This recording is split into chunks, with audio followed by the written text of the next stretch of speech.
Hello dear students, मैं सुखबीर गुर्जर।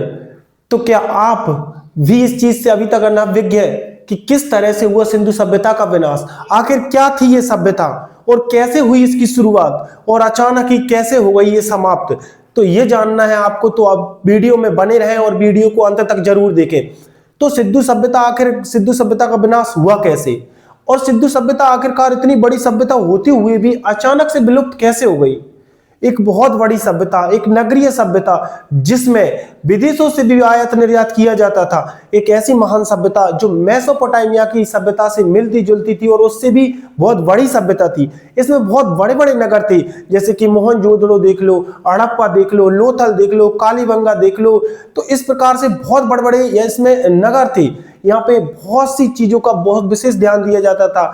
मकान बहुत बड़े बड़े बनाए जाते थे, जिसमें आज जिस स्थिति में हम आज हैं, ये वाली स्थिति आज से हजारों साल पहले सिंधु सभ्यता में दर्शाई गई थी कि मकान के साथ में किचन होती थी, लेट बाथ होती थी और इन चीजों का विशेष ध्यान दिया जाता था। साफ सफाई का बहुत अधिक महत्व था और वहां पर मकान बहुत अच्छे बनाए जाते थे और पक्की ईंटों से बनाए जाते थे।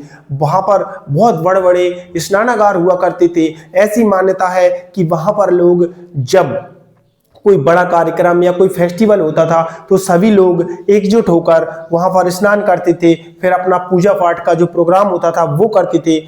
हमेशा वहां पर जो सड़कें होती थी इस तौर पे बनाई जाती थी कि सड़कें एक दूसरे को 90 डिग्री के एंगल पर काटती थी। जिस प्रकार से मैं आपको बता दूं कि एक सड़क ऐसे जा रही, एक सड़क ऐसे जा रही, तो यहाँ पर एक गोलाम्बर बना दिया जाए, जैसे आपने अमूमन बड़े बड़े शहरों में देखा होगा।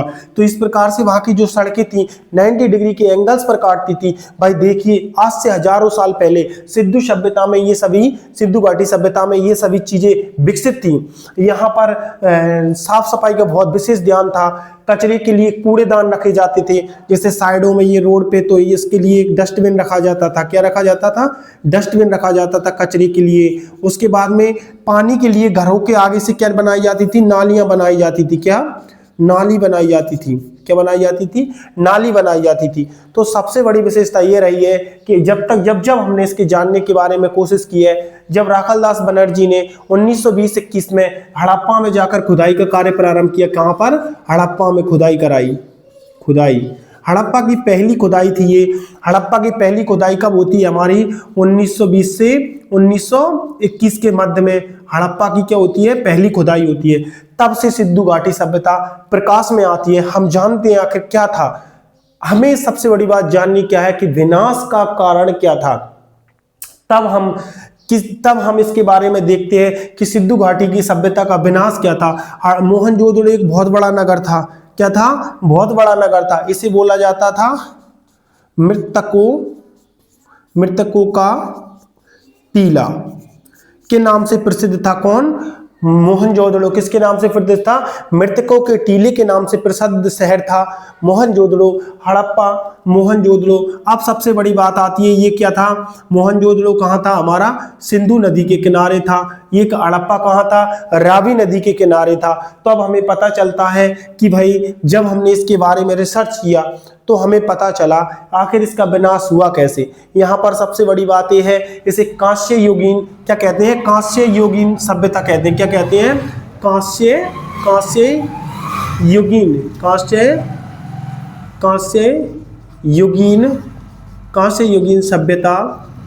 सभ्यता इसे कांस्य युगीन सभ्यता भी कहते हैं, क्योंकि यहाँ पर कांस्य की धातु का सबसे अधिक उपयोग होता था।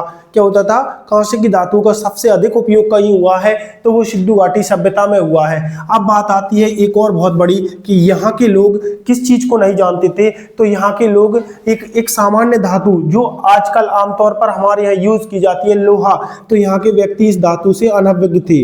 लोहा जानते ही नहीं थे आखिरकार ये होता क्या है। तो सबसे बड़ी बात हमारे सामने यही आती है, आखिर क्या रीजन था कि सिंधु घाटी सभ्यता अचानक से विलीन हो गई। हमें इस बात का अभी तक कोई सही से सुराग नहीं मिला है कि आखिर क्या रीजन रहा कि सिंधु घाटी सभ्यता, एक विशाल सभ्यता, और अचानक से कहीं विलुप्त हो जाती है। ये एक बहुत बड़ा कारण बना विज्ञान के लिए कि आखिर हुआ क्या था। तब कुछ वैज्ञानिकों ने अपने मत स्पष्ट किए, जैसे कि मैं बता दूं, कुछ विद्वानों ने अपने मत स्पष्ट किए कि मान लो सिंधु जो नदी थी, क्या था अपना? सिंधु। अरे क्या क्या लिखा हो जाता है यार। सिंधु नदी जो थी भाई, सिंधु नदी जो थी, कुछ विद्वानों ने कहा कि सिंधु नदी जो थी इसमें अचानक से बाढ़ आ गई। क्या आ गई? अचानक से बाढ़ आ गई, और जो मोहनजोदड़ो इस नदी के किनारे था, इन शहरों को इसने तबाह कर दिया, और जिस वजह से इस सभ्यता का विनाश हो गया। लेकिन नहीं, दूसरा वैज्ञानिक आया और उसने कहा नहीं, ऐसा नहीं हुआ है। उसका कहने का मत था कि यहाँ की जो जलवायु परिवर्तित हुई, किसी कारण से यहाँ की जलवायु परिवर्तित हो गई और यहाँ की सभ्यता का विनाश हो गया। लेकिन नहीं, तीसरा वैज्ञानिक आता है, उसने कहा ऐसा कुछ नहीं है, यहाँ पर बहुत भयंकर अकाल पड़ा, सूखा पड़ी, जिसके कारण इस सभ्यता का विनाश हो गया। तो इस तरह से वैज्ञानिक आते गए और सिंधु सभ्यता के लिए मत देते गए, लेकिन किसी ने भी इतनी सटीकता से पता नहीं लगा पाया कि आखिर ऐसा हुआ क्या था, सिंधु सभ्यता का विनाश हुआ। तीसरा वैज्ञानिक आता है, चौथा वैज्ञानिक आता है, तो वो कहता है कि किसी बाहरी आक्रमण के कारण इस सिंधु घाटी सभ्यता में कोई बाहरी आक्रमण हुआ और जिसकी वजह से इतनी विशाल सभ्यता का विनाश हो गया। लेकिन नहीं, फिर चौथा वैज्ञानिक आता है, पांचवा वैज्ञानिक आता है और अपनी मत इस तरह से वो स्पष्ट करते जाते हैं। तो एक ठोस अभी तक कुछ कह नहीं सकते कि सिंधु घाटी सभ्यता का विनाश हुआ कैसे था।